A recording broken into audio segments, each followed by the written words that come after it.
Good evening. It is 5:30 and the Cleveland City Schools Board of Education meeting will come to order. First, Arna Patel will lead us in a moment of silence and pledge of allegiance. So if everybody can stand.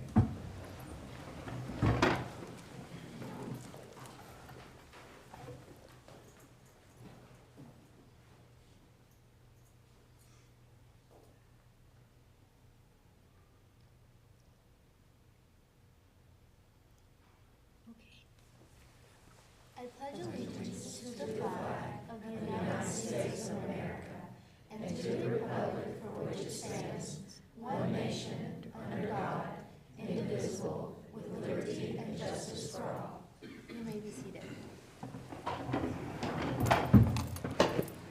Welcome, everyone, and thanks to Dr. Bonds and her staff for hosting us today here at Blythe Bower. It's always nice to get out and see the schools, and this is another way that we can do that. So we appreciate the accommodations you made for us. All right, before I get started with my regular statement, I just want to address the board members and say thanks for your vote of confidence to put me here as the board chair. I'm dedicated to leading with integrity, and also I want you to know that I'm no greater than you and challenge you to hold me accountable. Okay? Thank you. As chairman of the Board of Education for Cleveland, I'm committed to running an orderly meeting, an efficient meeting, treating everyone with respect. Board members will be provided equal voice for all matters. Board members should communicate through the director of schools for addressing his staff.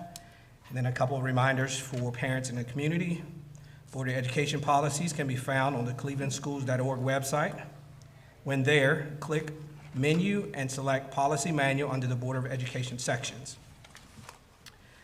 Our meetings are not public forums. However, the board has made accommodations for you to address the board via School Board Policy 1.404, which includes two options now, along with the requirements listed.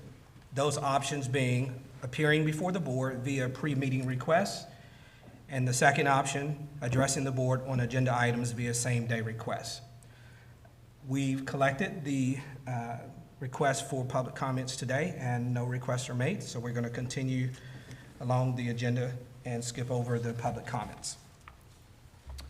Today, we have the next item as a consent agenda. I just want to ask you, board members, is there anything that you want to remove from the consent agenda? All right. I'd like to entertain a motion to accept the consent agenda as stated. So moved. Second. All right, are there any opposed? All in favor? Say aye. Aye. Any opposed? All right, that passes with 100% agreement. All right, the next item on the agenda is the director's update, and I'll return that over to Dr. Dyer. All right, well, good afternoon, everyone. It's good to see our board members tonight, as well as those in the audience. Appreciate you being here. A few items I want to just update the board on and community on. First, it is now budget season, and Cindy and I and Dr. Elliott also had the opportunity to sit down with departmental and principals over the last week and hear budget requests. That's a big component of what we do as far as crafting the budget that will come to you in a few months for your eventual approvals. We want to make sure that we're getting input from those folks that the budget directly impacts, including tomorrow we'll be having a Zoom or a Google Meet with some certified and non-certified staff to get their input from a teacher's point of view, as well as school nutrition, operations, other folks that are part of that, to make sure that we're hearing their voice as well as we go through the budget process. So we want to make sure that we're gathering information so when we come to you with a budget, a proposed budget, that you know that we've been listening and tried to hear people out. For others that want to have input, you're welcome to contact me directly or to our business department and get input on that as well. So we do welcome that input. Last week, we also had the Noon Rotary Club that visited Cleveland High School on January 31st. It was an excellent visit, and we appreciate the lunch that was provided by the culinary students there at the high school. They did an excellent job, some of the best chicken I've had in a long time at a banquet, and it was really nice, well done, and they were very professional in their service. I appreciate Rennie Wittenbarger and Bob Pritchard for hosting us that day. We had the aviation department lead the presentation, along with someone's grandson that was part of that. We had a Ben and Ben duo that was part of the presenting crew, and they did a fantastic job of leading us through what the aviation department is doing, but also what they're doing in the total CTE department there at the high school. We had the opportunity also to go and visit where the work is being done on our Tango flight operation, as well as some of the other CTE programs at the school. So always good to see the great things that are happening at the high school and all of our schools. Just a little update on TISA. Recently, the TISA rules passed out of their Tennessee House subcommittee. So things are now in motion. TISA, again, is the new regulations for how the state will be funding schools and school systems. So that is passed out of the committee. We received some information late last week or early this week, I can't remember exactly, looking at our information to make sure that we have accurate information in our student information systems, which Michael Kars has verified, and we are up to date and good to go as far as our numbers go, as far as students and ESL and special education and a lot of other students that we have to look at and things we have to look at. So we expect in the not so distant future, there will probably be training that will roll out for school board members, but also for those of us in the school business. And as soon as we know more, we'll be glad to pass that along. But it's good to see some movement in that in the last week or so. Later this week, I will be joining a team of teachers and principals and others who will be going to visit Collierville schools and Bartlett schools. We're going to be traveling on Friday to look at their use of technology in the classrooms. They are doing some innovative things, just like we are. Both school systems have been over to see Cleveland and some of the things we do, and this is a nice trade-off to be able to go see some of the work they're doing in our schools. So we'll be visiting. Dr. Raper has been the lead in that and organizing that effort, and look forward to seeing some of the things that they're doing with their teachers and classrooms that maybe we can emulate or at least steal some ideas from along the way to bring back to Cleveland if we see the need to do so. As a reminder, President's Day is coming up February 20th, and schools will be closed that day. I always put that out there, but I guarantee you the students and teachers already are very aware of that. But I want to make sure the parents are aware of that as well. That's an important part of that as well. And I want to make sure you're aware as well. New kindergarten enrollment event is scheduled for Saturday, March 25th. So I want to put that on your radar. That will be held at Raider Arena. That's always a fun and very full event that we have each year. Kelly Bender and the academic team really lead that effort, and we would invite you to come by that day and see the newest kindergarten students who will be enrolled next year going through that meet and greet process, and it's a lot of fun, and it's a good way to interact with those families, and it's a fun-filled event. This is also Black History Month in February, and Caroline Corrigan has organized some social media that will be going out this month celebrating our College Hill family that will be celebrated at the new high school entrance and some of the work that's being done there. Those highlights will be happening on social media, so I encourage the community as well as board members to keep in touch with that and see some of the highlights, highlighting some of our local folks that have been made some really great strides in our community to help move us forward as a total community. So I appreciate the efforts being done on that as well. That's my updates for tonight. Thank you, Dr. Dyer.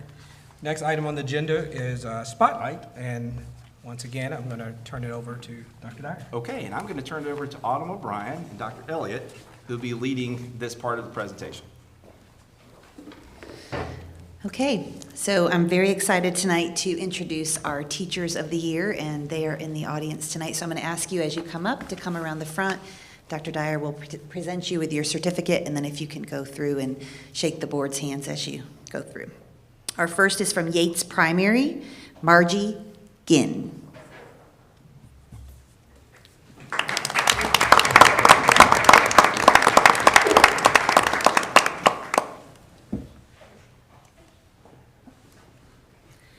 From Mayfield Elementary, Lacey Lamont.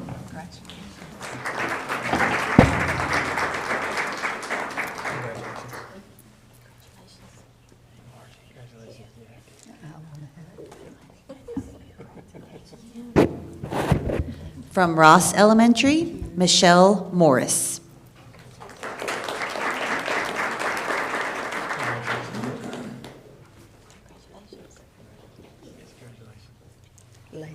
From Arnold Memorial, Callie Rogers.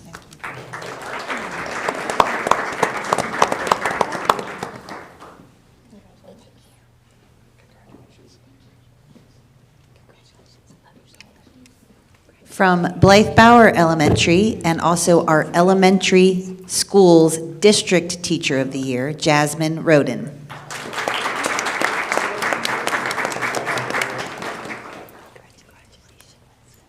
From Candies Creek, Brittany Stevens.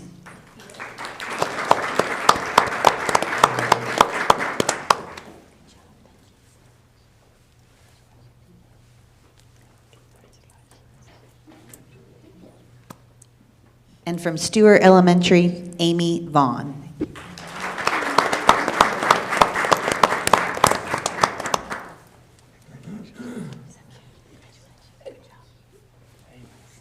And now we move on to our middle school teachers of the year. Hannah Kirksey.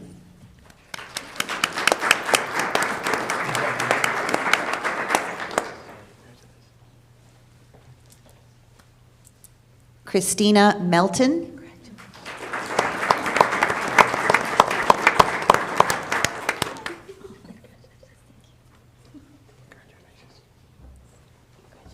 And our middle school teacher of the year for Cleveland City Schools is Hannah White.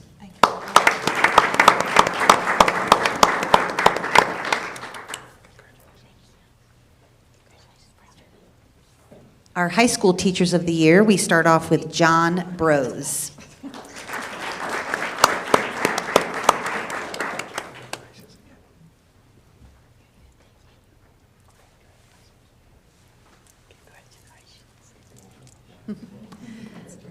Next, we have Maggie Burns.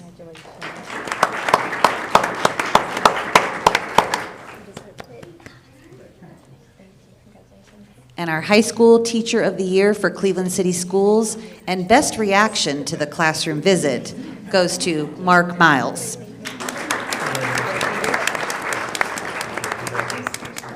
Yes. Okay.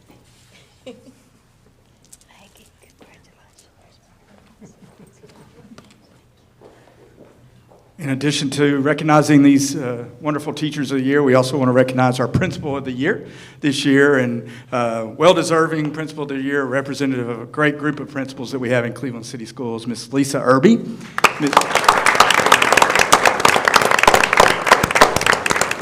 Miss Lisa Irby has served Cleveland City Schools for 30 years, started in 1993, and continues on, and she has served in just about all of our schools. We were looking back a little bit in some capacity, and so we're proud to be able to recognize her tonight. And then our supervisor of the year this year goes to, again, we have a great supervisor team, and Miss Christy Duncan is our supervisor of the year.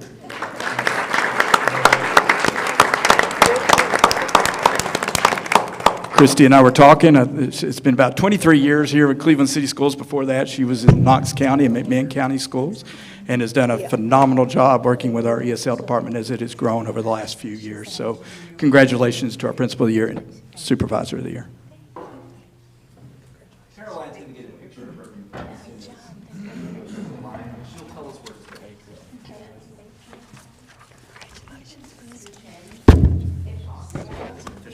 I want to see that record.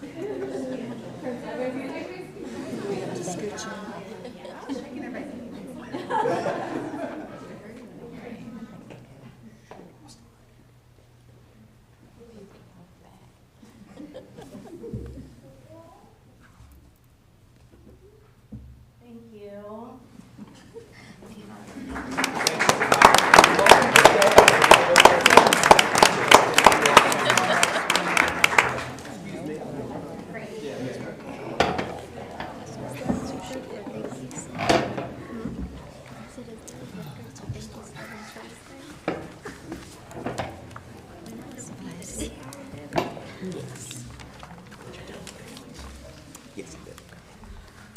All right, next on the agenda, we have the Director of Schools Evaluation, and I'm going to, those results will be shown here on the screen, but also I want to make sure you board members know that your individual evaluation was taken and copied, and I had a copy of that, but I've asked Andrea to white out your names so I didn't know whose was what.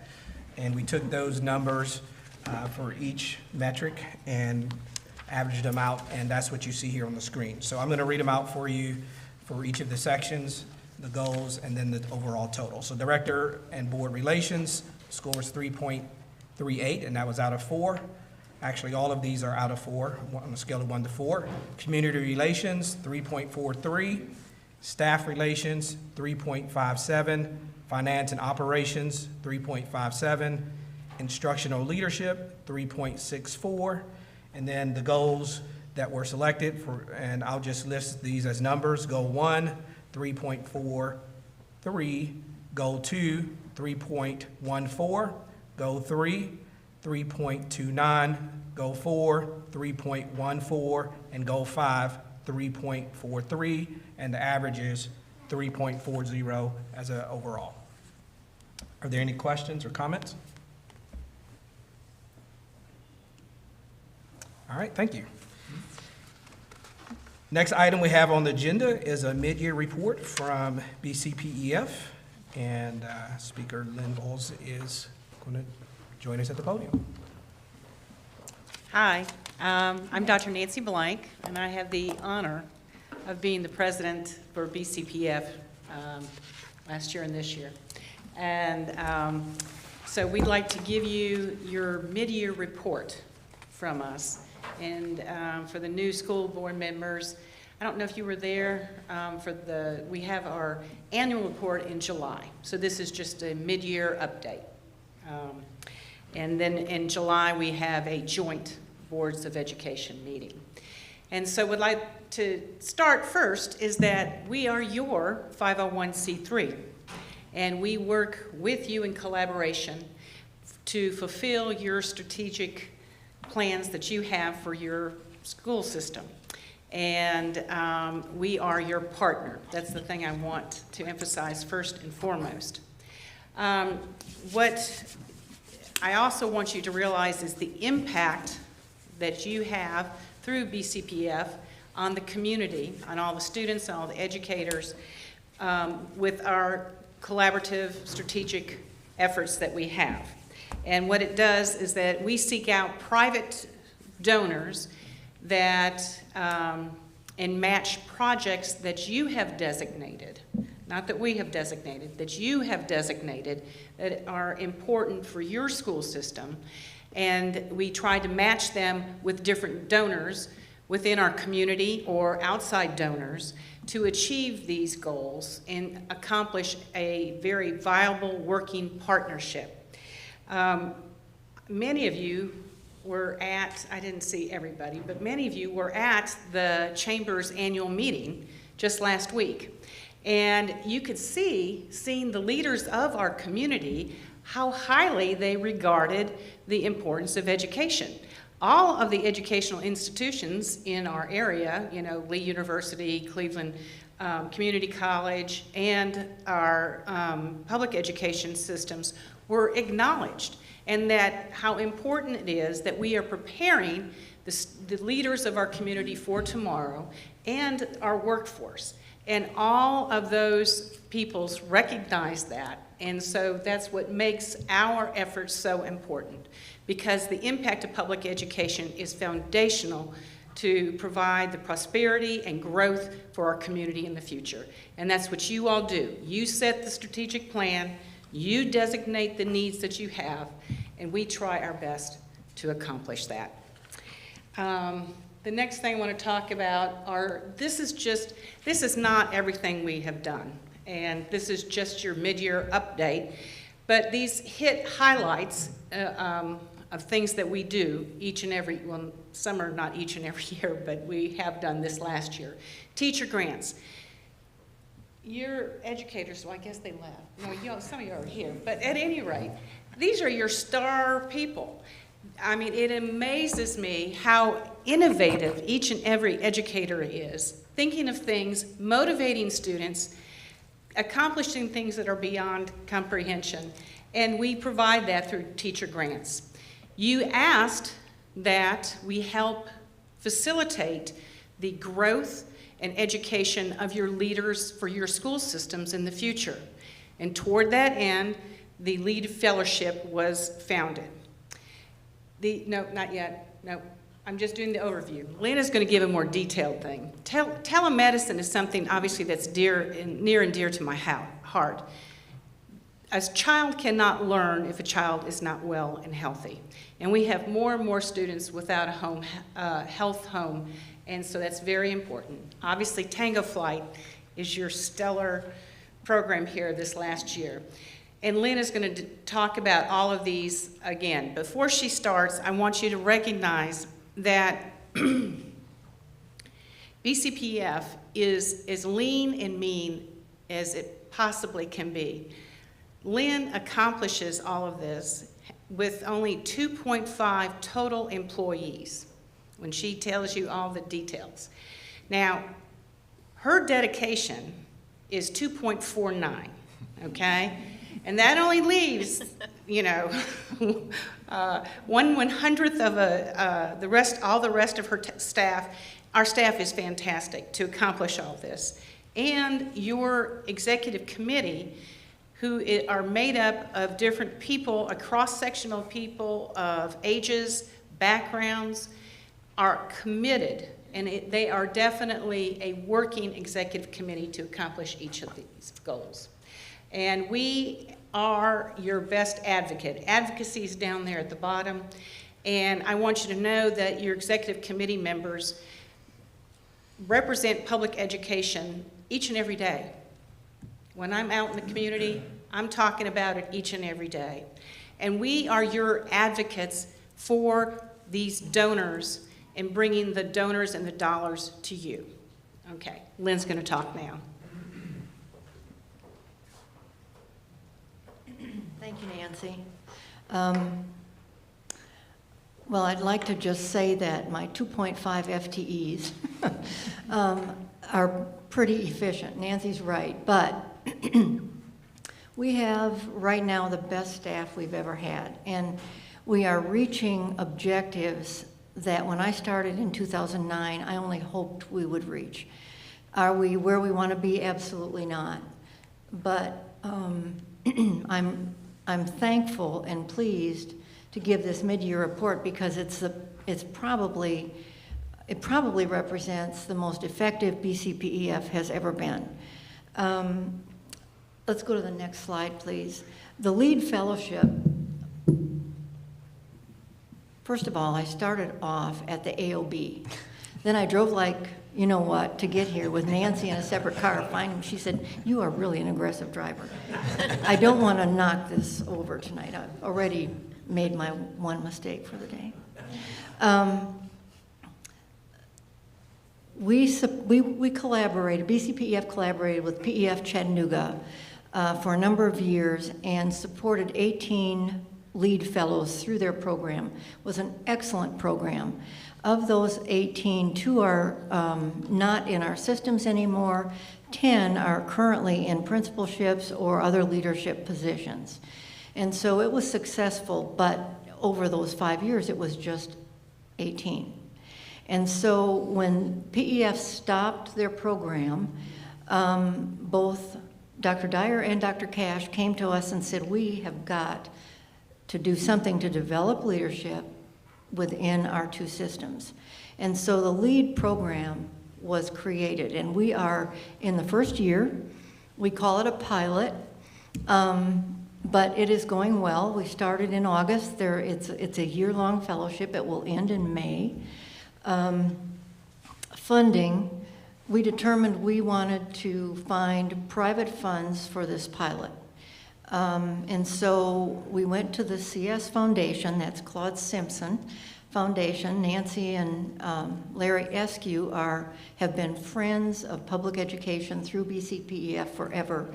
And they work with Claude Simpson's nephew, having great influence over a lot of money that's coming out of that foundation. And they wanted to fund this, as well as the Tucker Foundation. And so we have private funding for this. I think that's really healthy because the LEAD fellows get to see what private donors can do for public education. The facilitators are Debbie Torres and Terry Murray, one that has a history in each system, and they are consummate educators. They are outstanding. Jane Littlejohn, who served Cleveland City Schools both at Stewart and at Cleveland Middle, who is an outstanding educator, works on my team, is the management behind this. There are 14 fellows. Next slide, please. A very handsome group, I might say. We have really enjoyed them. I can honestly say that as of the last meeting in January, they are a cohort. It took a little longer than we anticipated. I don't know why I anticipated it would happen on the initial retreat, but I did. But they are now a group. They're loving this. So we look forward to great results from this experience for these 14 outstanding educators. Next slide, please. Teacher grants. BCPEF has conducted 16 years of teacher grants. And frankly, they were started by Margot Fitzgerald when she was directing the Cleveland Education Foundation. And it was near and dear to her heart, but she has told me she never thought the teacher grants would accomplish what they're accomplishing today. And I think that's because of several reasons. In 2009 and 10, we started requiring that the teacher grants be aligned with the strategic plan of the systems and/or with the school's improvement plans. And immediately we started seeing better results and better impact because they were aligned with other programs in the system. Then in 2013-14 academic year, we increased the grant awards to include team grants. And we have seen an exponential increase in the impact because now teachers are working together to accomplish great objectives. We increased the funds from 1,000 to 5,000 for team grants, and it is a tremendous investment, very worthy investment, so we love that. This year, 22 and 23, a couple of things. 19 awards were made. When we present the budget to a BCPEF executive committee, we always budget X amount for teacher grants. We budgeted $55,000, and usually that gets our grant proposals are scored anonymously by 3 different educators, and that's averaged, and so we only award the highest scoring grants. This year, there were outstanding proposals. And so I went back to the executive committee. We had budgeted $55,000, and I said, we really need about $70,000. And they said, okay. So I'd like to point out that Cleveland City Schools were awarded 8 of 9 grants. They scored off the chart. It was really exciting to see. And so we anticipate lots of really good things from those teacher grants. We're starting right now to make on-site visits. So although I don't have any pictures from this year's grants yet, next slide, please. I wanted to show you this. For 5 years, Key and Jordy Waller have funded, they have a company that has Edge Billboards, is their company, and they have funded allowing us for free to put stuff up about Cleveland City and Bradley County schools.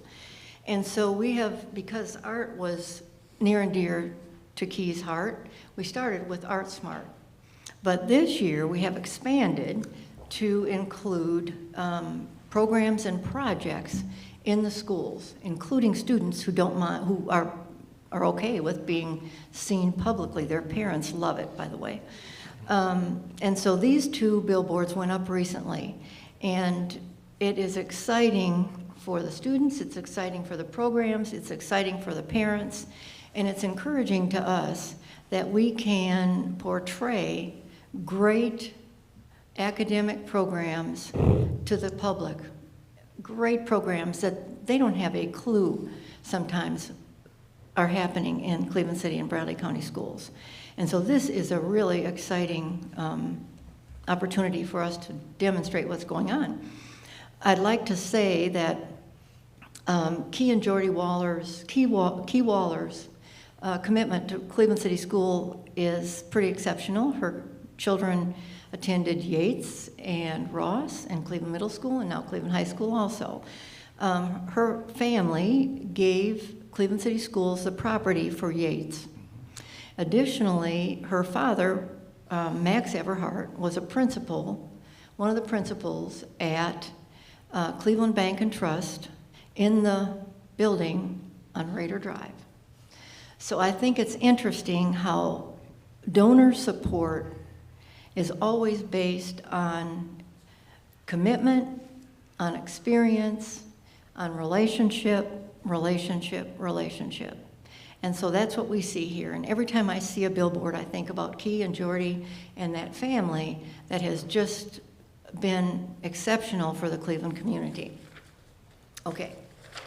Telemedicine, Nancy mentioned this.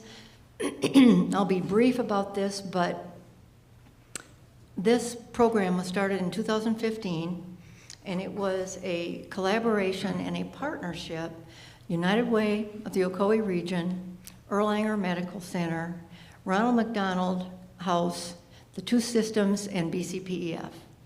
And about $2.5 million has been put into this program since then. It has changed, its face has changed. We have now, in 24 of 26 schools, telemedicine equipment, trained nurses, and by the way, the nurses in these two systems see somewhere between 100,000 and 150,000 student visits a year. How they do that, I do not understand, but they do. This year we anticipate seeing about 500, or conducting about 500 telemedicine visits. That is exceptional. In 2020, the CareMobile died. And so it was no more, so we made some adjustments. In 2021, the Erlanger partnership ceased in December of 2021. So we really had to scramble to keep a medical provider for telemedicine. Well, interestingly, Ocoee Pediatrics stepped up. And again, the owner of Ocoee Pediatrics is a Cleveland High School graduate. Her husband is a Bradley Central High School graduate. Their kids are currently in both systems. Anyway, their professionalism and their interest and commitment has been transformative for this program. We've seen numbers of visits increase, the connectivity is far better. Additionally, you know, the majority of the students that the nurses see have no medical home. And Ocoee Pediatrics will offer a medical home should the parents desire it. It's not necessary, it's not absolutely necessary to be seen, absolutely not, but it is offered, and that's something that could not be offered before, so that's really positive. I've got a couple pictures for you. Next slide, please. The equipment in every nurse's office, computerized, and the nurse practitioner on site in their clinic can see the kids' eardrums, they can see the kids' throats, they can see data that's being acquired, and so it's pretty remarkable. We continue to work very closely with the United Way of the Ocoee region for funding, and they are very generous every year. Next slide, please. Tango Flight.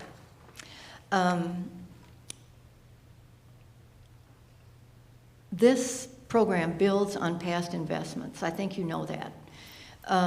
Past investments that are really I'm glad we're at Blythe Bauer, by the way, because a number of years ago, BCPEF obtained a grant from the Annenberg Foundation and created the STEAM lab across the hall. Well, in that STEAM lab is a flight simulator. And ultimately, Cleveland High School got some flight simulators. Cleveland Middle School got some flight simulators. Vertical integration of learning is happening here. To say that the students at Blythe Bauer like that is an understatement. Additionally, the students at Cleveland High School come here, or these students go to the high school to see additional impact from flight simulators, what can be done. So this investment has paid great dividends. A couple of years ago, Tango Flight came and made a presentation at Cleveland High School about this program. At the time, I think they had 10 across the country. Now their website says they have 20. But after about an hour and a half of hearing about Tango Flight, I knew who the prospective donors would be. There are 5 donors which are supporting this program. 5. How many of them do you think have airplanes? 5, right. Business, 2 for pleasure, 3 could not do their business without them. And so the Cleveland Jetport, Tango Flight, they knew its value. The lead fellows, by the way, visited Cleveland High School last month to see this program, and they loved it. They were so excited. A donor's visit is planned. It's forthcoming. I'm really looking forward to that. We had invited them to be present when the lead fellows were there, and they could not for some reason. So anyway, next 2 slides, please. This shows you the vertical stabilizer that's been built. It shows you a student who has a huge smile. He's really excited about being in that class. And it shows you some mentors. There are a number of mentors that are working with this program, bringing people into public education to let them see what's happening and to have an impact on the students. Next slide, please. Here again, you see some students working. The bottom left picture shows you students using tools that they probably never used before, and I was really glad to see they were practicing on wood instead of practicing on the components of the aircraft. They're, I think, drilling for rivets at that point. But anyway, these students are incredibly engaged. I think the mentors are really reinforced, and this is a program that is amazing. In the bottom left also you can see the flight simulator in the background, one of the flight simulators at Cleveland High School. Next slide, please. Here's the Air Force JROTC, and I needed to include that because that also, and the instructor has an impact on had an impact on creating this program. And aren't they a handsome group? Don't you love it? That's really amazing. Next slide, please. I'm going to turn this back to Nancy. I hope this has been informative. I am so grateful to be able to stand here and tell you about the impact this organization is having and the collaboration we have with these people behind me. They're amazing. They're amazing. And Dr. Dyer, for his evaluation on a scale of 1 to 4, I'd give him a 5.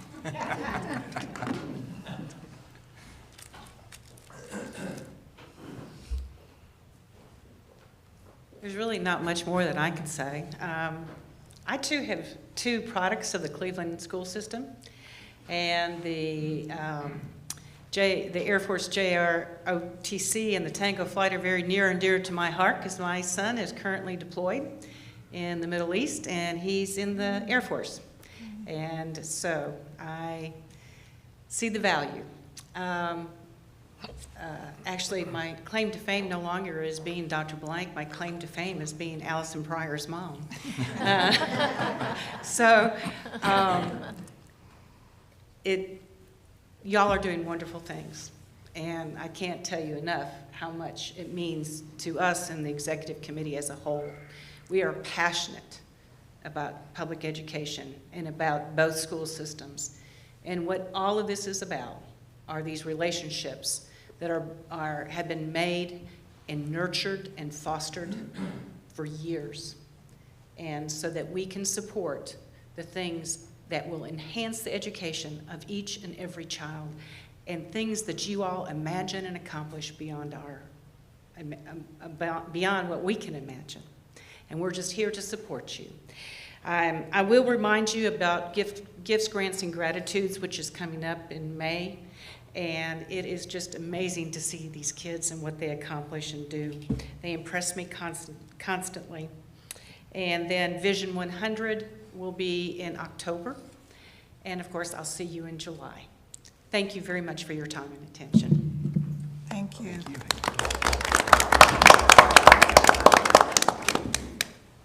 Thank you, Lynn and Nancy. We appreciate that update. Board members, did you guys have any questions or comments? I'm grateful for everything you do. Thank you. Thank you, thank you, thank you. Yeah, it's a We great appreciate it. resource for our school systems, for sure. We give you a 5, too. I will. Well, and I wanted to say also, over the last 7 years of being on the board and seeing the work that you do, it's just absolutely amazing. It blows us away every time we get to see all of the things you accomplish and what you do with the resources you have. It's just absolutely breathtaking. Thank you. Yeah. Lynn, I have a question. Of all the grants that you receive, how many do not, you know, I know you don't know exactly, but how many usually do not get get funded? Well, it varies per year. But interestingly, last year, for example, there were quite a number that didn't score very high. We offer a workshop to help teachers write a good grant proposal. And if they come to the workshop, 92% historically get the proposal, or get their award based on their proposal. What we also do that I did not mention is if there is a project that is particularly germane to the school improvement plan, to the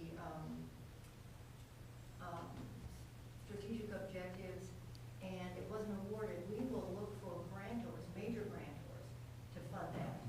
So, you know, teachers aren't limited to the teacher grant process, because we're funding with major grants all the time. In fact, Megan Ellison wrote a proposal to CCS, which is a railroad transportation company based in Memphis, and they awarded the welding program at Cleveland High School a $5,000 grant not long ago. It was the first time we applied to them, so we're looking for bigger grants in the future from them. But that kind of thing, Carolyn, if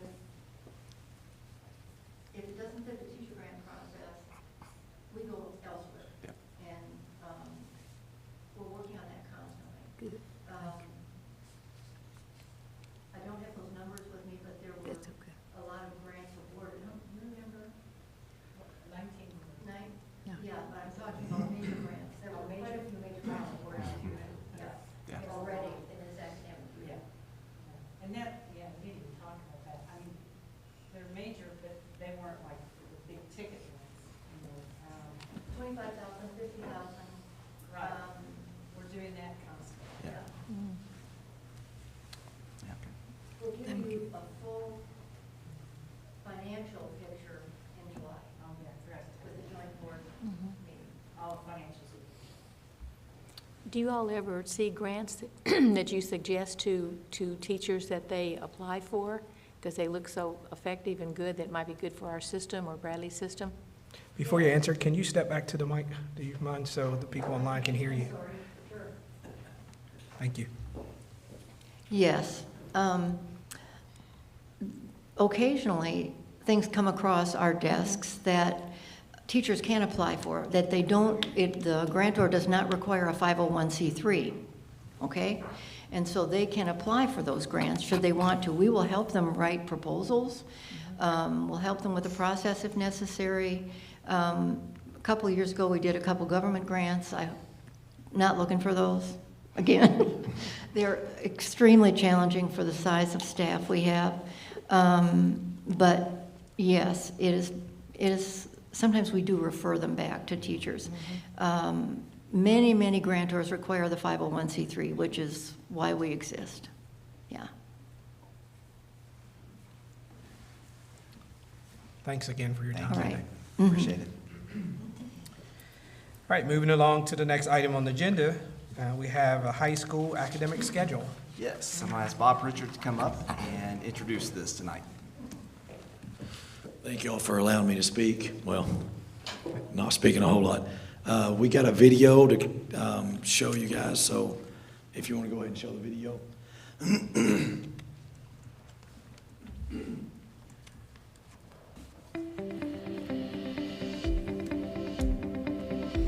Hello, Cleveland High School families. I hope you're having a wonderful day. I am Mr. Pritchard. I'm the principal at Cleveland High School. And the reason that I'm reaching out to you today is because we are looking at changing the master schedule at Cleveland High School. We're always looking for new and innovative ways to improve and enhance the experience of your students in Cleveland City Schools. And this is just one way that we think that we might can improve in some areas. There's been debates over the years of which is best, traditional year-long or block scheduling. Research is on both sides of the fence, and I got to tell you, finding pros and cons for each is pretty easy. Points to consider when thinking about changing a schedule for Cleveland High School is Cleveland City Schools requires a 28-credit diploma for graduation. We also require focus areas. We also have a huge array of CTE courses. We also look at student workload, ACT, EOC, test prep. And so we just want to do what's best for our students. So moving forward, here is an example of what a modified block could possibly look like.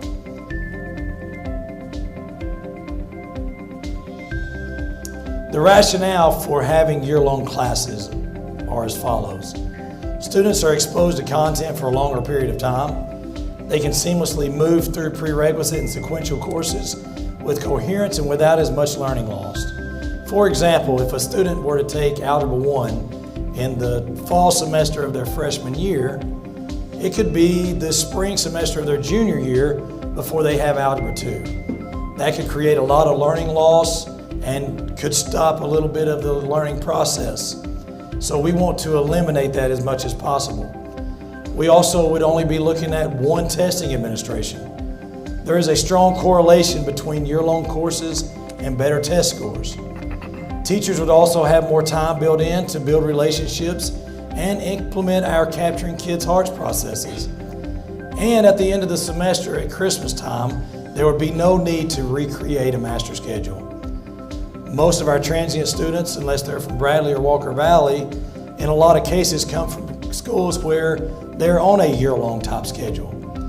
And so this would make it a lot easier in placing those students when they transfer into Cleveland City Schools. And also the consistency of year-long would better serve some of our special populations. So in summary, we've had many conversations for several years at Cleveland High School, and we have determined that because of the many CTE offerings, the 28 credit diploma requirement, Cleveland High School required focus area, teachers needing adequate planning time for rigorous content, and other factors, that a huge part of our DNA is wrapped around block scheduling. We feel like now we may have a solution that may help us to keep our DNA, maintain all of these requirements, still offer all of our current CTE classes, and incorporate the year-long idea of scheduling. We would like to have a modified block schedule to meet the needs of our students and also address the desire for consistency and coherence that is brought about by having year-long classes. If you have any questions or concerns, or you would just like to be heard, please fill out the Google form that is attached to this video. Thank you, and I hope you have a wonderful day.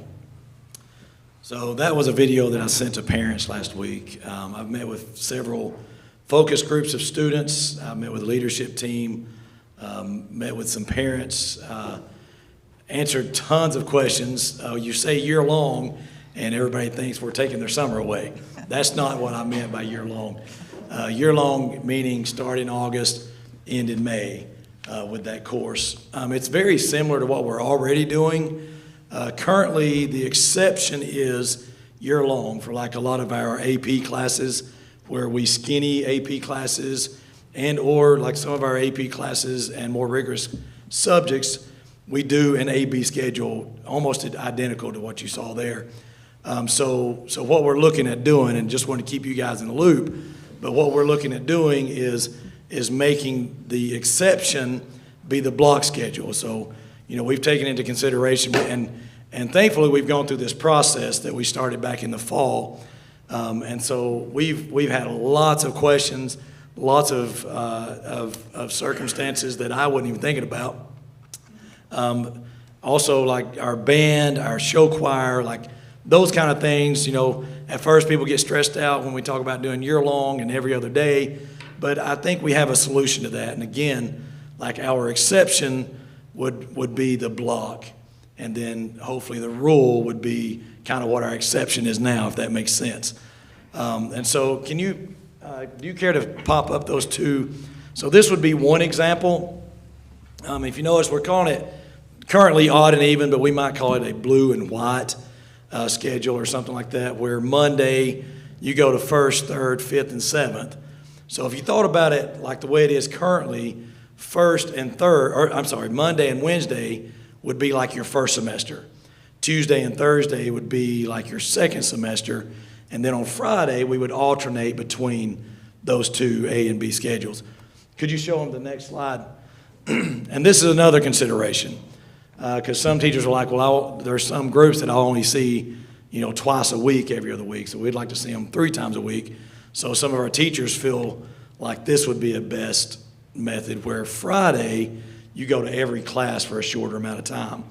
And that would just help them, foreshadow what's coming up the next week, and something like that. And so those are kind of our ideas. I've really solicited lots of feedback, because I know I don't know all the answers, and I want feedback so that I can make an educated decision, so our team can make an educated decision. And this is not something I'm absolutely married to. So I'm still asking for feedback, but it's overwhelmingly been very positive, with the exception of people think we're going to school during the summer. Nobody wants to go to school in the summer. So just FYI, if y'all ever consider changing that, like that is big no in Cleveland. Nobody wants to go to summer school. So that wasn't intentional, but that was something that I found out as a byproduct. And also the student workload. That was a really big concern from a lot of people, a lot of students, a lot of parents. And so that's something I'm meeting with the leadership team tomorrow to talk about this again. And that's pretty much the only negatives that I've received, other than people just not really understanding it, understanding kind of what we're doing. So do you guys have any questions for me? I may not know the answers, but I would love to put it on a list and add that to our considerations. Yes, sir. Bob, when do you think you'll have a final decision? Very soon, hopefully within the next week or so. Yes. Who else is doing this? Where did you get this idea? And what has been their reaction after doing it for a couple of years? That's a really good question. So I looked across the state at what some of the top schools are doing, and because I don't know if y'all have heard me say it, but my faculty's heard me say it over and over. There is no reason why Cleveland City Schools, Cleveland High School can't be number one at everything. Everything. Academics, athletics, fine arts, and we're getting there. I mean, we're doing great, wonderful things. And so I wanted to know what some of the top schools are doing. And so a lot of the top schools are over in the Middle Tennessee area, and they're on very similar schedules to this, where they're doing, they're exposing kids to longer time so that you get that coherence. And so I just really believe, I heard Zig Ziglar say one time, and it was pretty profound to me, if you keep doing what you've been doing, you're going to keep getting what you've been getting. I know that's kind of elementary, but it is true. And so looking at better ways to serve our students, and again, I'm not going to do anything that I don't personally feel like is the best for our kids. I mean, I'm just not. That's where my heart is. That's where my head is. I'm doing exactly what I'm supposed to be doing, and so I'm never going to jeopardize that. And I do truly believe that we can be number one. And so a lot of the schools that are, that top 20 are operating on schedules very similar to this. Can you tell us the name of some of the schools? Blackman High School. Which one? Blackman, Rutherford County, a lot of those schools over there. I'm having a hard time thinking of exactly the names of the schools, but a lot of those schools over there are doing that. Bob, thanks Yes. for sharing this with us. Yes, sir. It's near and dear to my heart because I'll have a ninth grader next year. I do too. So I'll give you some firsthand feedback. All right, that's awesome. Yeah, and my daughter is a junior, and that was the first thing she said. She hated it at first. She's like, I got to go 8 classes every day. I'm like, no, it's 4 classes. It's just you're in there for the year, and so she's already doing that in AP classes. She's like, oh, well, that's already what we're doing in AP History and AP Lit. And the teachers, like I've not had one teacher that I can think of that had anything negative to say about it. So teachers are on board with it. If they do have negative feelings, they've not shared them with me yet. And I'm asking for it. Like I want to know. I want them to shoot holes in it. I want this to be our decision for Cleveland High School, not Bob Pritchard's decision, if that makes sense. And you'll still have semester classes?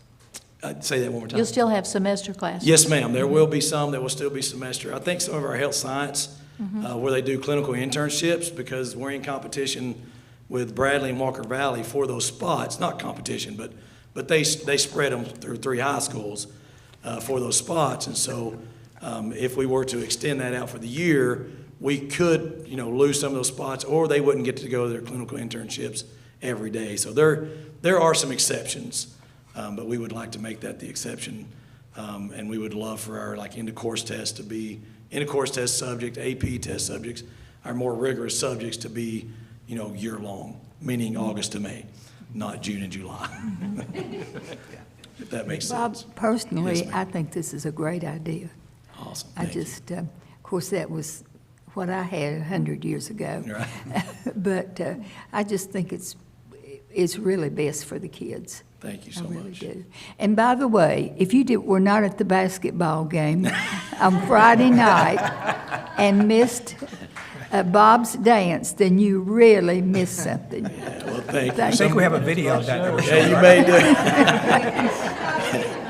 Yeah, somebody's got a video. It was They asked great. me how long it took me to practice for that, and I said since 1987. And I did check, there's no worker comp claims that have been claimed on that night, so.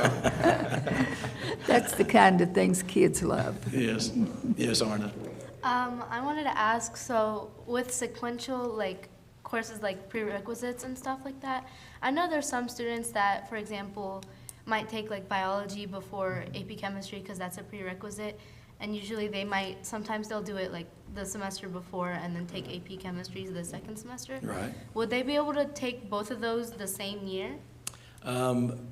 They could, as long as it is not a prerequisite. So they might have to do it like their sophomore and then junior year. So, for example, I'm thinking Algebra 1 and Algebra 2. You wouldn't want to take Algebra 1 and Algebra 2 the same year, but you could do Algebra 1 and Geometry. You could double up with that, and that would actually, something along those lines where Algebra 1 is a prerequisite, but again, that's just something we would have to look at, and again, we might have some exceptions. Maybe not be the rule, but it could be the exception. Okay. Yeah. Anything else? All right, well, thank y'all so much for letting me come and speak to this. We've put a lot of time and a lot of work. It's not like, hey, let's just go with the new schedule. We've been talking about it actually since, the summer. We spent a lot of time building the schedule that we're on now, and so So, this may not be the exact perfect schedule. I don't know. Seem like high schools are always changing things around with schedules, but just want to keep you guys in the loop and let you kind of know what we're thinking and what direction we're maybe moving toward. So, all right, thank y'all so much. Thanks. Thanks again, Bob. We appreciate all the work you're doing there. Next on the agenda, we have math textbook adoption. And Dr. Lang is coming to the stand at this time. I appreciate Mr. Pritchard teeing me up with algebra, geometry. That is great. That is wonderful. All right. I'd like to talk to you a little bit about math textbook adoption. Back in the fall, when I spoke to you about what we were doing for this school year, this is something for the entire state of Tennessee for math textbook adoption this year, because we are endorsing and having new math standards for the next school year. So we have developed a vision statement, which is the next slide, for our math textbook adoption. We put together a steering committee with a math specialist from elementary, middle, and high, and developed our vision statement where we believe in our mathematics classrooms, all students are capable of meeting the expectation of the standards and deserve strong, engaging instruction supported by highly aligned instructional materials and resources that make them excited about learning. And part of this, as you know, with our legislature and what we do with the Tennessee School Board, is that we are required to adopt high-quality instructional materials. So the materials that we have from an adoption list have gone through a rigorous vetting process. They have been, throughout last summer, they were vetted by practicing classroom teachers across the state. So the next slide will tell you what the timeline we've had.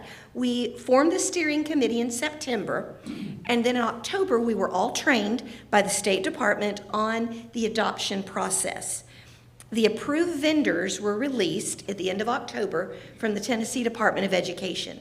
And these vendors had to, as I said, they had to make sure that every Tennessee standard for the new standards for next year were thoroughly implemented in their curriculum. So I listened to what other school systems around the state were doing for their adoption. Some, the local Board of Education or the local people in the academic committees, were narrowing down the vendor list and then showing it to the teachers. But I felt very strongly that our teachers needed to see everything.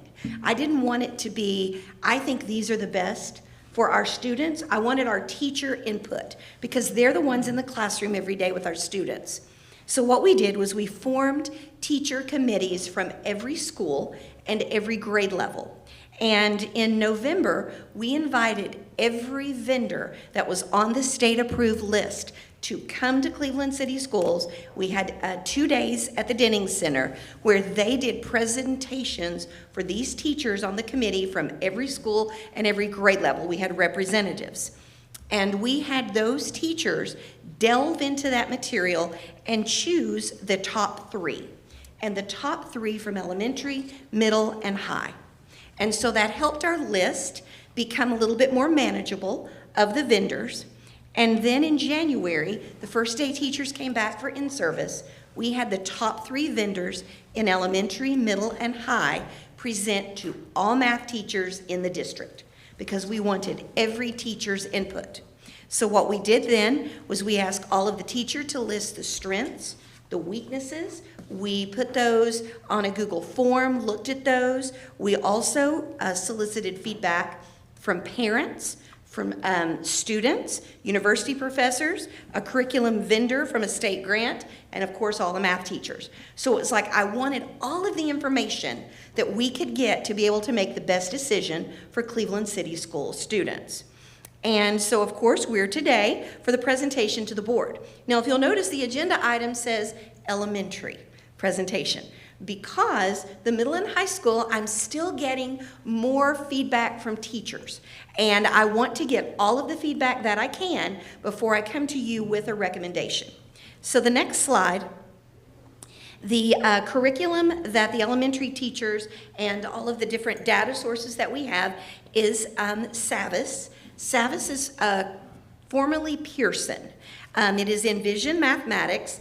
And they have written and taken their curriculum and aligned it to Tennessee state standards. So this is the Tennessee version. But I wanted you to know some of the comments that the teachers said about this program. They said the differentiation is built in, allows productive struggle. They have a visual bridge. Students can convince the teacher of what they learned and how they know it. They have lots of technology centers, pocket chart activities already made to help the teacher in planning, online portfolios that can be updated and edited. Next slide. There's problem-based learning, the family support for videos. There are videos for each lesson so that families can watch it at home, digital practice for every lesson, a language support handbook. Lots of supports for our EL students and for our students with learning disabilities, adaptive practices for different levels, and the teachers can customize and rearrange the lesson. I also then at the academic meeting today, after talking about what the teachers said, they said the board might like to hear what some of the parents have said. And so when we solicited parent comments, and these are some of the comments from parents.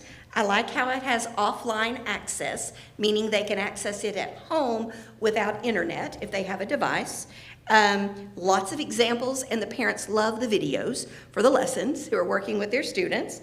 The activities looked really cool, and a lot of practice, fun embedded, and a lot of variety for learners. And so what we're looking at is Tennessee Board Policy 4.400 says that the responsibility to select textbooks and instructional materials as recommended by the State Textbook Commission rests on the local textbook selection committees, subject to approval by the board. And so what we're looking at is approval for SAVIS for the elementary, and then middle and high, we're really close to coming up with a solution for that, but I didn't want to come too quickly. I want to make sure that the teachers, that I've got the buy-in that we need to make sure that we're making the right choice. And one of the reasons we're coming so early is because this is not due until June to the State Department, but the vendors we have spoken to have told us overwhelmingly that because of paper issues for printers, that if we do not get our orders in early, they cannot guarantee us textbooks or anything that we need for school to start in August. So we're trying to get on this before it's due to the state. Do you have any questions? Yes, ma'am. Does SAVIS, do they publish also for middle school and high school? That is correct. SAVIS is one of, if I can tell this esteemed group, it is one of the top contenders for middle and high. We actually researched some policy today. We can adopt books in middle and high, and we're not obligated to purchase them. So one of the others for the high school is an open access book, meaning that all the curriculum is open, that we could actually blend some and use some. So we've been looking at some ideas like that, yes. But it is a K-12 program. Were there concerns or questions that any of the teachers or parents expressed about the SAVIS program?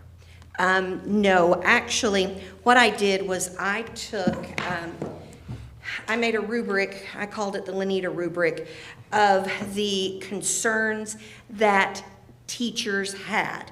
And in elementary, the concerns of what I deemed were the least of all of them. And it was more, they worried about some of the more words on a page and not enough pictures, but they were not concerns such as rigor, not concerns such as relevance. It was easy once I started seeing their concerns to take it down from 3 to 2. It was very obvious. And it was obvious too from the comments from our instructional vendor and university professors to get it down to 2. But through my rubric, what I found, the one with the least negative comments, if I can say it that way, is SAVIS, and then McGraw-Hill was next. But there was a large gap between those two. Now, the reviewers at the state had McGraw-Hill and SAVIS pretty close, but our teachers were more inclined for SAVIS. Lanita, will the public, parents have a chance to review this? They have had that chance already. Whenever the vendors came on January the 6th, they also set up the physical textbooks at the Denning Center for them to come and look at. And then they were sent online access to the top 3 vendors where they could get on with a username and password. And then they had a Google form to give us comments. And some of the questions were, do you feel that your child could learn well with this book? Do you feel appropriately that you could help your child with any work? And that was why the videos came out. The parents were saying, I really like how this is there for our students, and I feel that my child could be successful. Did you get a big turnout from the parents? No, I did not. The parents, I think, elementary probably had more than middle or high, but it was not a large turnout.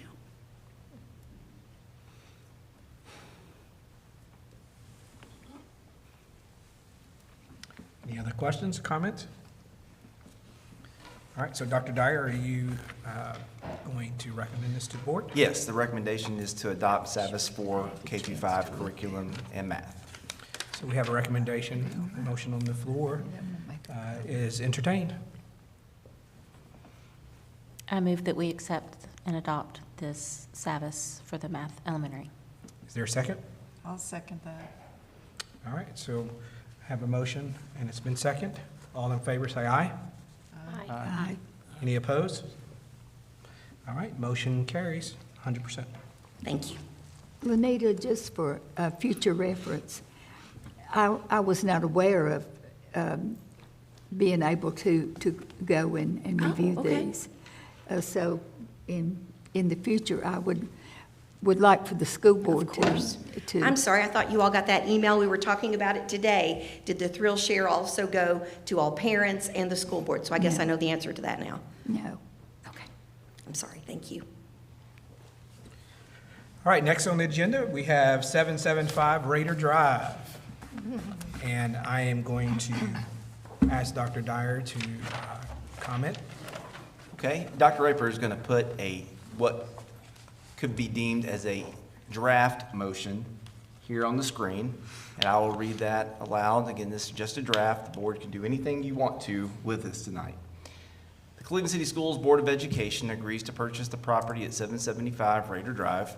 CCS BOE agrees to reimburse the City of Cleveland the cost to close include A, the purchase price of $759,610.35, B, the 2022 property taxes of approximately $32,000 if unpaid, C, prorated 2023 taxes, and D, title cost or closing cost.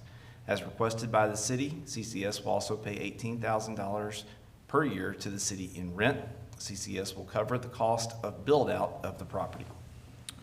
Thank you, Dr. Dyer. So are there any questions or comments before we entertain a motion for acceptance? Since I was the one that brought this potential issue up, I'll clarify. I did check, and the $32,000 2002 property taxes are not included in the $759, so we could take out the if unpaid clause because we weren't sure about that, and it has not been included. Okay. So Cody, will you make that change for us, please? And are there any other changes? My thought on that, while that might be the case, I just leave the language in. I don't think it hurts anything. But that would be my thought. Okay. What's your pleasure? Is that something you agree to, Krista? I'm just trying to keep it as close to their language as possible, just to keep any questions from coming up that they might not understand what our thinking was. I think if we can stick as close to their language, because it even says in that email that we got, it said that the city schools need to agree to this as stated. So I want to make sure we don't get too far away from how they stated those conditions. Matthew, you okay with that change? I think that's fine. I mean, I think, I'll voice my complaint, but I think it's indifferent. If it's paid, it's paid. If it's not paid, it's not paid. That's fine. So that's fine. Leave it and take it out, that's fine. Okay, are there any other changes that are desired? Okay, Dr. Dyer, will you read that one more time for us, please? I will. Cleveland City Schools Board of Education agrees to purchase the property at 775 Raider Drive. CCS BOE agrees to reimburse the City of Cleveland the cost to include A, the purchase price of $759,600.35, B, the 2022 property taxes of approximately $32,000, and C, the prorated 2023 taxes, and D, title cost or closing cost. As requested by the city, CCS will also pay $18,000 per year to the city in rent. CCS will cover the cost of build-out of the property. Thank you, Dr. Dyer. Want to entertain a motion for this? So moved. Is there a second? Second. All right, we have a first and we have a second. Are there comments, questions?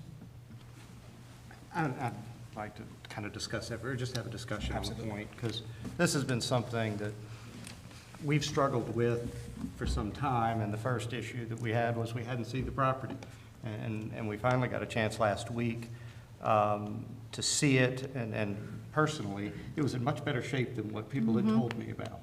And so I was pleasantly surprised that it was not going to need as much renovation as we had initially anticipated. So that was positive. It's a much larger building than what we originally thought, or what I had thought. And so kind of moving through this process as a new member of the board and having a big vote on a big budget item that was sight unseen, I was pleasantly happy with those issues. And the versatility of the property excites me to a sense that we have an opportunity not just to do a lot with the property, I'll leave it at that, but we could, generate revenue either through leasing or shared space, either with third parties or with the county or other groups that might be able to come in.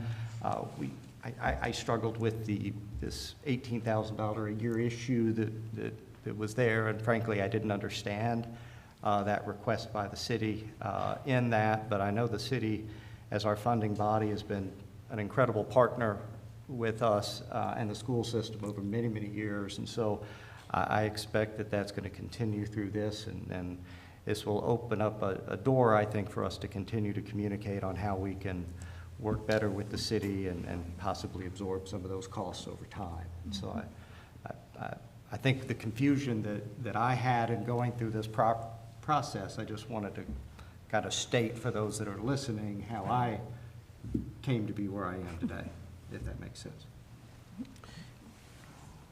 Anybody else have any thoughts, comments, questions? I just wanted to comment a little bit about, you mentioned the potential, and I'm just really excited about the opportunity to be able to bring all of our administrative offices into one building under one roof. I think that's going to do wonders for the operations of our system. It's going to benefit the families and the community to be able to have one place to go instead of scattered in these different areas. It's even going to open up a little bit of space in some of our schools. So I think it's just a wonderful opportunity to be able to do that, and it's going to be very beneficial to the system. I think will say so much for Cleveland City Schools to have a building where our different offices. I just think it's very impressive, and it will say a lot to visitors coming in about how we put a lot of emphasis on these kinds of things. So I'm just very, very pleased that we voted to do this. I just want to say, I don't think we could find a better location for us to have something. I'm so excited about the ideas and the potential, and like Matt, I was so surprised how big it is. I had no idea. So there's just a lot we can do. I agree. I was surprised. I was so grateful that we got to go see it, because it was in much better shape than I anticipated, and it's very large, and just the potential for what can be done there is really good. For the schools, for the community, most of all for our students, I think it will really matter. I really like the winding staircase. Very impressive. I'll just say that I've been through the building before, but when it was occupied, and to go back through it when it's unoccupied and actually go up through all the floors was impressive. And the one word that kept coming to mind was opportunity. And I think this is a great business decision for us to adopt this, because if we were to build this building, we would not be paying this amount of money. So I think it's a great business decision. Any other comments? Yeah, well, and two, it provides opportunities at these other locations where the administrative staff's coming in, and so, yeah, it's exciting. You know, getting everybody in one place, and there's still gonna be a lot of space available for other uses, so I think it's great. Let me add one thing on that, because I think, interesting, this is not going to be the end of the story. And so we've been on such a short, what I'll consider to be a short timeline on this, that we don't know fully what will go in there. So what I would expect over the next several months, extended period of time, is a lot of exploration within the school system and the community itself to really narrow down how best to use this property. And so I guess for those that are listening, kind of keep your ears perked up so that you can provide some input to us on how this would be a great benefit to the community as a whole. Okay. Any more? All right, so we have a motion. It's been seconded. We've discussed. All in favor, say aye. Aye. Any opposed? All right, thank you. It's passed 100%. I'd like to make one more comment. I just want to say, express our thanks to Forrest Preston for making it available to the city, and for the city council for making it available to us. You know, we appreciate it so much, and I think they'll be really glad when they see what we can do with it. So thank you all. So tomorrow morning, what I will do is transmit that motion as an approved motion to the mayor's office and to Joe Fibus to make sure they have that and they can do their next steps. All right, next on the agenda, we have first reading of policies. And let me point out that we have Jody Riggins and Matthew Coleman handling policies for this year. And one of the things that we're doing is making sure that every board member has a place to serve. And these two individuals will be handling these responsibilities over the course of this year. So first reading of policies, I'm turning over to Matthew. Yes. Okay, so let me say this. We go through each policy section almost every month, and so there's quite a few of the policies that the only thing we're really doing at this point is updating the dates on there. So unless somebody needs to go over those individually, I think we'll focus on the 6 or 7 that we're actually making some change to. And generally, the changes, most of these have been recommended by the TSBA or our governing bodies, and then we have reviewed those and made some internal tweaks. And so I think if we could just pop up 5.109, and I assume, I'm not going to go through every word unless the chairman tells me I'm supposed to do that. I'll let you handle it how you like it. These have been done so well with this redlining and the changes that we've got in there. We can skim through those. Let me see if I pop that up. And Matt, if I can Yes, ask, just as you go through those, if you can just note anything that, it helps me to know if it was a recommendation from the TSB or something we're changing. So if you can just kind of distinguish that as you go through some of those. I will say this, and it's Jeff, correct me at any point when I do this, but I think as a principal issue, all of these changes were initially made by the TSBA to us. There were primarily questions that Jody and I had, and one example of this as we got into 5.202 was these definitions. They used a lot of certified, uncertified, professional, non-professional, and for lay people, we struggled with, all right, what provision applies to which people? So a lot more of it was going back to those questions as opposed to anything else. I don't think there were any substantive changes that arose out of our discussions. Is that fair? Yeah, that's fair. There was a couple of minor changes like crossing out some terminology with the employees for clarification. Right. But the substantive recommendations Okay, and I'm trying to look at this on a big screen.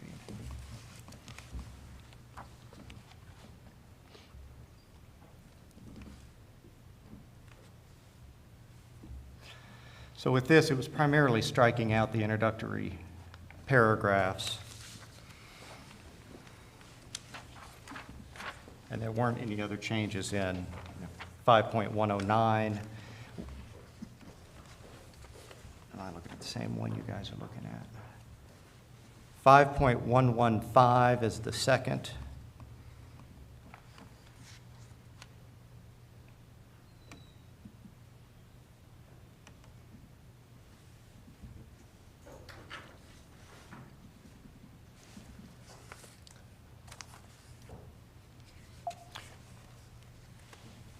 Can you hit the zoom button if that's easier for people to read? The one on the upper right corner where it spreads it out over the whole page.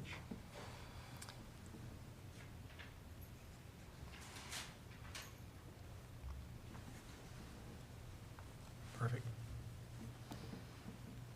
So the red are changes that you're making? They're additions, and then the black are going to be the stricken language from the policy. June 15th. Yeah, that's a date that's set by state law, Okay. dealing with personnel. Think about changes throughout the summer, people coming in, how does that? So what we How does deal, that Hill, work? this is for, as it says, director of schools shall assign personnel to the various schools or departments by June 15th preceding the year. So that's for folks that were employed the year before. So current teachers, for example, must know by June 15th if they will not be returning or if we're going to be moving them to a different location.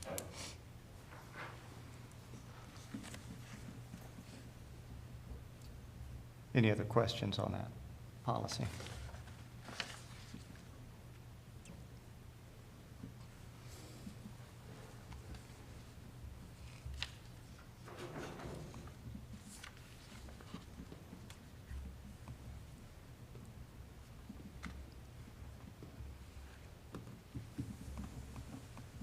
Then over to 5.116.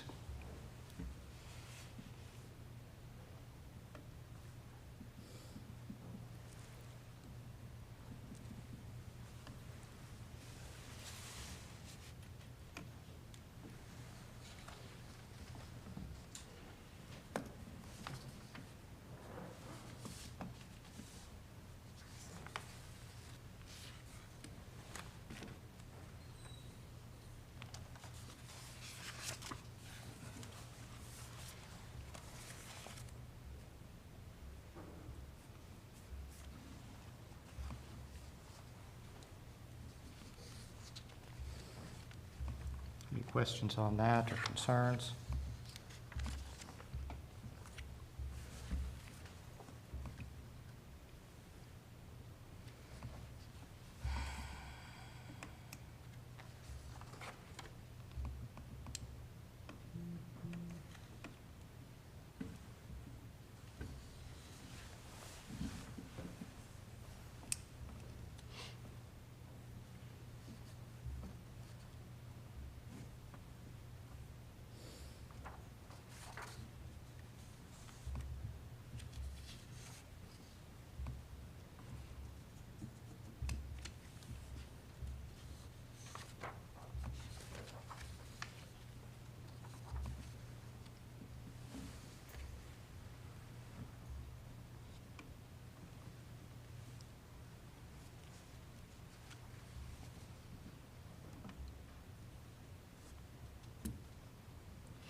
Any other questions? We'll move on to 5.202.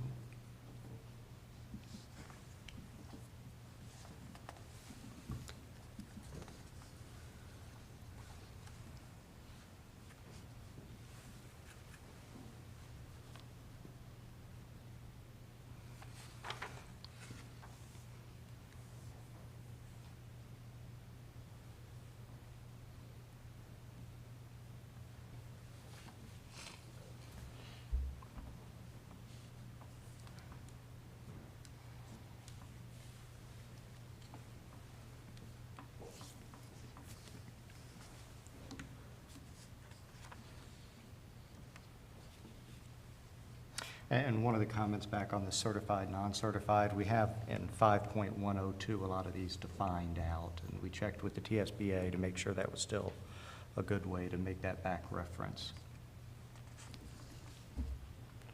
No questions, I think it's 5302.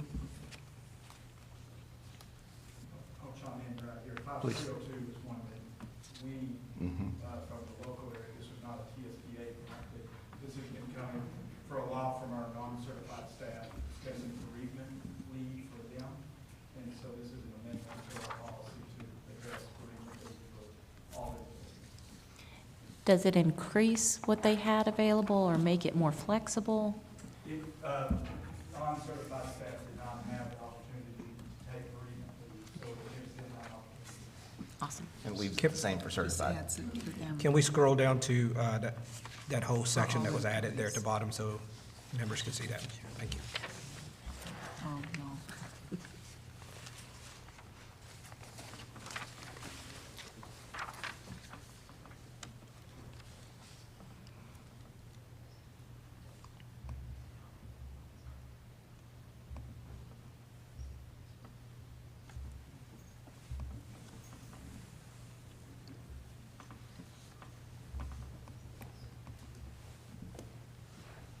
5303, if there's no question or comments.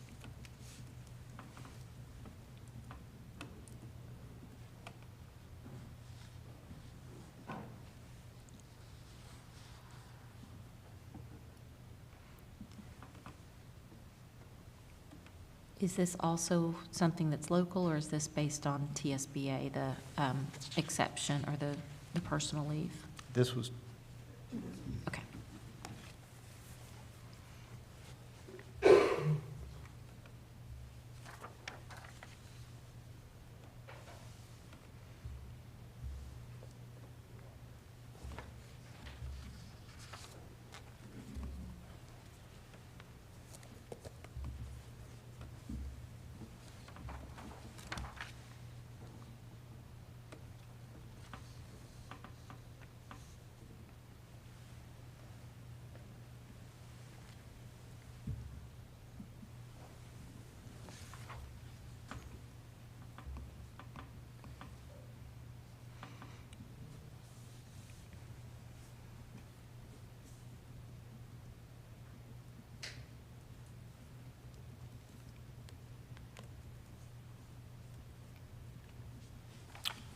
if no questions, 5.305.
I think that's all the changes we've got on that.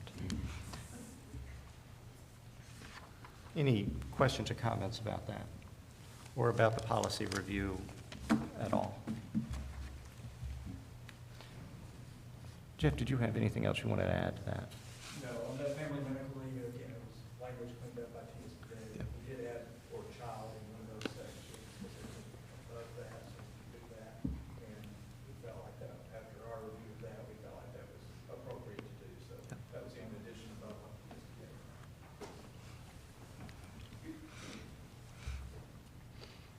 All right. Thank you. If there are no questions or comments, I'd like to entertain a motion to accept these policies as listed for the first reading. I move we accept the changes as listed. Is there a second? I'll second. Second. All in favor, say aye. Aye. Any opposed? Say no. 100% pass. All right, next on the agenda, we have a strategic plan focus. Turn this over to Dr. Dyer. Okay, and we'll ask Mr. Cliff Easton to come and give us an update on school safety. Okay, thank you for letting me come before you tonight, just to share a little information in regard to safety. I've had the opportunity over the past couple of weeks to meet with our DIRT team, our District Emergency Response Team, which also included several representatives from the Cleveland Police Department. Also had the chance to meet with our administrative team, and also been able to meet with our district safety team as well. And so we had several conversations and discussed ways that we could look at things within our community, or within our school community, in order to improve safety, basically. I've got a few things I want to run over with you now, and then I'll have entertain any questions that you might have about these. One thing that we looked at was weapons detection equipment and programs. There's a lot of companies out there right now that are marketing these types of things and making these types of things available to schools in particular. And this can be anything from metal detectors to wands to programs that work with our Vigilon cameras that actually will zero in on shapes that will be similar to weapons and that sort of thing. We are actually going to look at some demonstrations later on this month. Dr. Dyer and I and a couple of others are going to go to a couple of schools and talk to a couple of representatives in regard to some of these different products that are out there and see what might be a good fit for Cleveland City Schools. Now, I want you to understand this is just research that we are looking at currently. This is just information gathering. There are no decisions being made or anything like that currently. That would be something that we'd bring to you at a later time. But just wanted to gather some information and look at some of these things that are available and just see, again, just what might fit with our school system. Another thing that we're looking at is implementing drug dogs, or dog searches specifically. Dogs can be trained not only by the Cleveland Police Department to do drug searches, but they can also search for weapons, bombs, that sort of thing. Now, this is really related to gunpowder residue and that sort of thing that are on weapons. Very unusual, but dogs can do that. Now, we've had this type of action going on in our schools previously, on the secondary level. We just basically are going to want to try and increase that, step that up a little bit, and have those dogs and Cleveland Police Department come through our schools on a more regular basis. We'd probably set a schedule for that, which would only be shared with the administration of the school. We wouldn't want to get that information out ahead of time, obviously. But that's something that we are also looking at as well. And again, we're really kind of concentrating on the secondary level. We haven't exactly decided how we could implement this on an elementary level, but we're looking at that to see if that might be a possibility. But we don't want to scare students in particular on that level that might not understand exactly what we're doing there. And then the third thing that we are looking at is creating student safety teams at all schools. Participants in these safety teams would be the SRO, for example. We certainly want the SRO involved. Obviously, students. We would look at members of the safety teams at those schools to participate, possibly nurses, counselors, really whoever the administration of the team deemed necessary to be involved in these teams. That's who we'd want to be participating. The main focus behind these teams would really be to stress the concept of if you see something, say something. That would be more on the elementary level. On the secondary level, we have the Stop It app, and so we want to kind of reinforce that information with students as well. And so we feel like involving people that are working with safety concerns within the schools, it might be a good idea to pair them with the students that are serving on these teams. It really is just kind of a continuation of some of the things that we've already been doing as far as building relationships. Excuse me here. Relationships are very important, so we want students to feel comfortable and have an option of going to different people within the school in order to share information if they see something that they have a concern about or need to report. And that's really kind of the basis of what we're looking at here, is just reporting information that might be a concern that students may come across, our staff members as well. Several of the schools already have teams in place, leadership teams. They have morning meetings. On the high school level, they have RISE classes and so forth. So this would really fit very neatly with what they already have in place. Basically, it would just be including safety information with some of those teams and classes that are already in place currently. And then last but not least, we're looking into threat assessment information and training. You all may have heard those words recently. They've kind of become popular more recently with the state, working with different organizations like TOSS, with Navigate 360 and some other agencies, in trying to provide some training to school staff members, particularly people like me that serve on the safety teams and that sort of thing. Really kind of the basis of what this would be a team of folks that would look at incidences that have occurred in our schools in regard to safety and reviewing those, assessing those, seeing what our next steps may be in regard to what a threat or a potential threat that may be present in our schools. So any questions relating to any of this? Yes. I have a question. Does any of this include drugs? Because we keep hearing all this fentanyl coming across the border, and I wonder, are nurses talking to the kids about the safety issues involved with all of this? Sure, I think any of this that we're talking about, including already addresses to some degree drugs, but certainly could focus on that as well. That's something that students, we get information about from students as well. And so again, this goes back to that reporting piece basically, but education as well. That could be a topic that the safety teams address specifically, and kind of be a thread of what they do going through several different safety team meetings. Cliff, we had safety teams years ago. How are the ones that you're doing now different from the ones that we had many years ago? I don't know that it would be much different, other than it's probably some, I guess, more current and topical information, pertinent information that's in our community currently, like more focus on drugs and weapons and that sort of thing, unfortunately.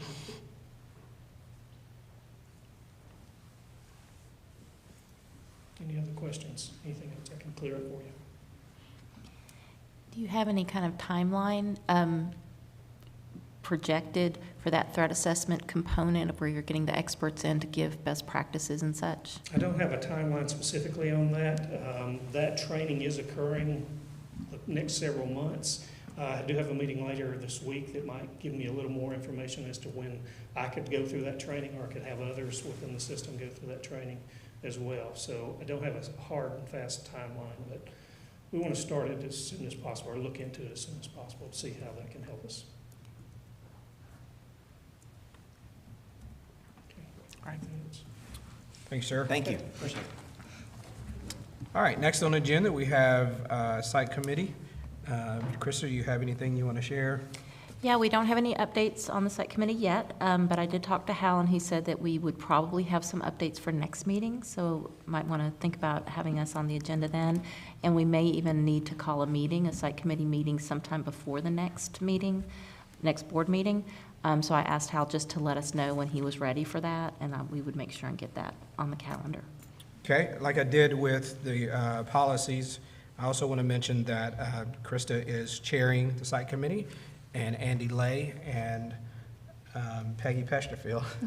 I knew I was supposed to look this way. We'll be working with Krista on that committee. All right, next on the agenda, we have legislative update, and I'll turn to Carolyn. And Well, the legislature hasn't been in session very long, so I think things are just now gearing up and getting hot. One of the things that we had a meeting not long ago about is the third grade retention. Well, that's being cussed and discussed. There's a great article in the paper today, the Times, says third grade reading law spurs flurry of legislation. So if you have a chance to read that, it's a great article. And they're all over the board with it.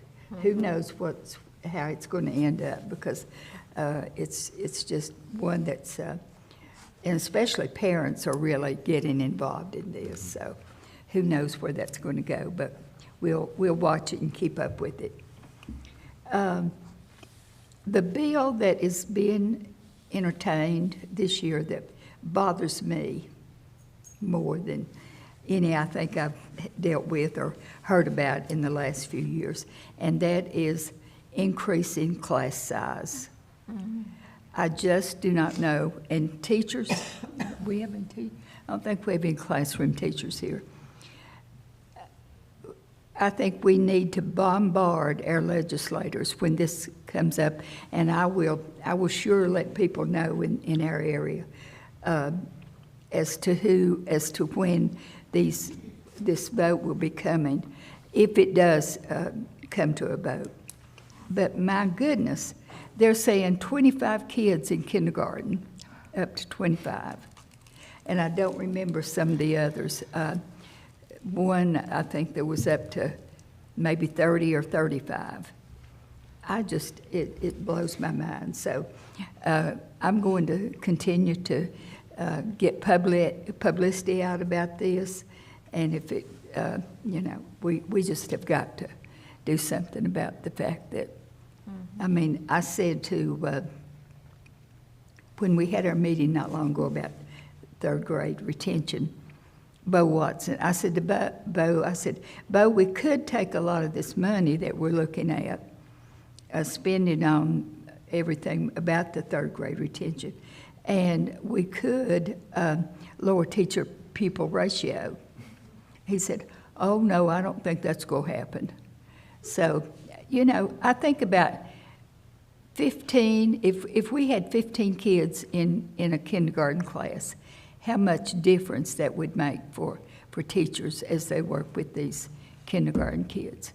But no, they're going to try to increase it to 25. I can't imagine it.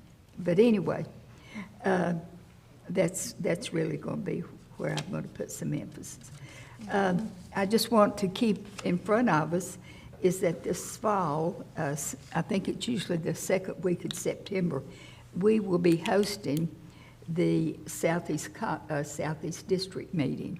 So we need to start working on that and thinking about it, and so if you all have some suggestions.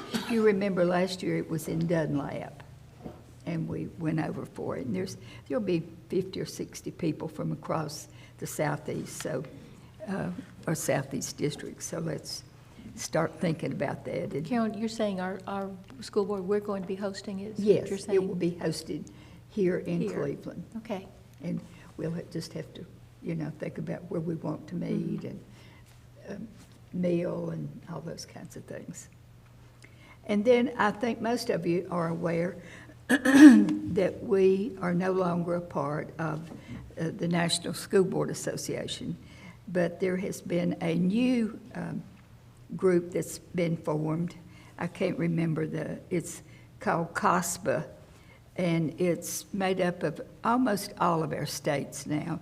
Most of our states did withdraw from the National School Board Association. And their first meeting is March the 31st through April 2nd in Tampa, Florida. If anybody's interested I can get you some information. And then next week, we have our Legislative and Legal Institute in Franklin. I'll be going because I'm bored. Is anybody, I know Peggy, you're going? You're going? Great. Mm-hmm. Good. We'll have some good representation then. So that's about it for right now. I'm just on the bandwagon about increasing the Thanks, Carolyn. size. And I didn't mention this, but in case you didn't know, Carolyn is our legislative liaison. So I'm sure you can pick that up with her passion there. So love it. All right, next on the passionate about some things. No, I love the passion. Next on the agenda, we have student representative updates from Arna Patel. So since January, we had our first annual snowball dance, our form of a winter formal. SGA hosted it in order to fundraise for the Grayson Mosher Memorial. If you don't know, that's one of our classmates died of a brain tumor, so we want to have a memorial for him. After school tutoring began on the 23rd, and upcoming February 13th, we have the 8th grade Raider Palooza coming up, where we'll bring 8th graders in and kind of show them around what all we have to offer, all of the organizations and stuff in our school. In terms of sports and other extracurriculars, we had a lot of seniors go to, I think 9 seniors go to the All-State East Senior Clinic Honor Band. This means they're some of the best musicians in the region, which is amazing.